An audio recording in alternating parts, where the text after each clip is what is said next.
தற்போது ஜெனீவாவுல 60வது மனித பேரவை கூட்டம் நடைபெற்றுக் கொண்டிருக்கிறது. இந்த கூட்டத்தில இலங்கையை பற்றி பல்வேறு நாடுகள் பல்வேறு விதமான பல்வேறு வரவேற்புகளையும் கொடுத்திருக்கு. அதே சமயம் இந்த சர்வதேச விசாரணை கட்டாயம் ஒரு முக்கியமான விசாரணை என்று எல்லா நாடுகளுமே வலியுறுத்தி இருக்கு. ஆனால் எங்கட நாடு என்ன சொல்லுதுன்னா சர்வதேச விசாரணை தேவையில்லை.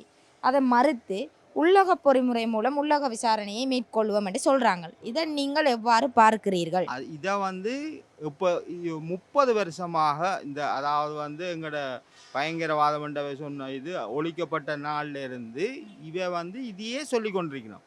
மாறி மாறி வார அரசாங்கம் எல்லாம் என்ன சொல்லினோம்னு சொன்னால், நாங்கள் உள்ளக பொறிமுறையிலேயே எங்களோட பிரச்சனையை தீர்த்து கொள்கிறோம் எல்லாம் அமைக்கினோம். இந்த என்ன இந்த அலுவலகங்கள் அமைச்சு இதுகள் விசாரணை ஒன்றும் சரியாக நடக்க இல்லை.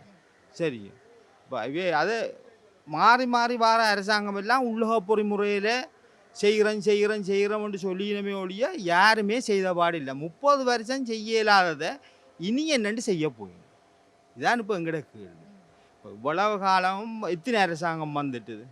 அதாவது பயங்கரவாதம்னு சொன்னாக்களை அழித்து எல்லா பிரச்சனையும் முடிஞ்சு 30 வருஷம் ஆச்சு. 30 வருஷம் முடியாத பிரச்சனை இனிமேல் என்னென்று முடியும், இவையால் என்னென்று முடியும். அதால் நாங்கள் மக்கள் எல்லாம் சொல்லி என்னென்னு சொன்னால் சர்வதேசம்தான் வேணும். சர்வதேசம் வந்தால் தான் சரி. ஏனென்று சொன்னால் இப்போ என்ன பிரச்சனை, இதில் உள்ள பிரச்சனை என்னென்று கேட்டால், இப்போ உள்வீட்டு பிரச்சனை இப்போ அம்மா பிள்ளைக்கு சார்பாக தான் கதைப்பா. அம்மா எப்போவுமே தண்டை பிள்ளையை விட்டு கொடுக்க மாட்டா. பிள்ளைன்னு சொன்னாலும் விட்டு கொடுக்க மாட்டா. இப்போ இதை அடுத்த 2ஆம் நபர் வந்தால் தான் சரியான கோணத்தில் இருந்து எங்கள் பிள்ளைன்றதை பிடிக்கலாம். சரி, இப்போ இதுக்குள்ள இந்த பிரச்சனை, அதாவது உள்ளக பொறிமுறையில் நடக்கிறன்றது அது பொய்க்காது. அதை யாருமே ஏற்றுக்கொள்ள இயலாது. அது நடக்கவும் நடக்காது.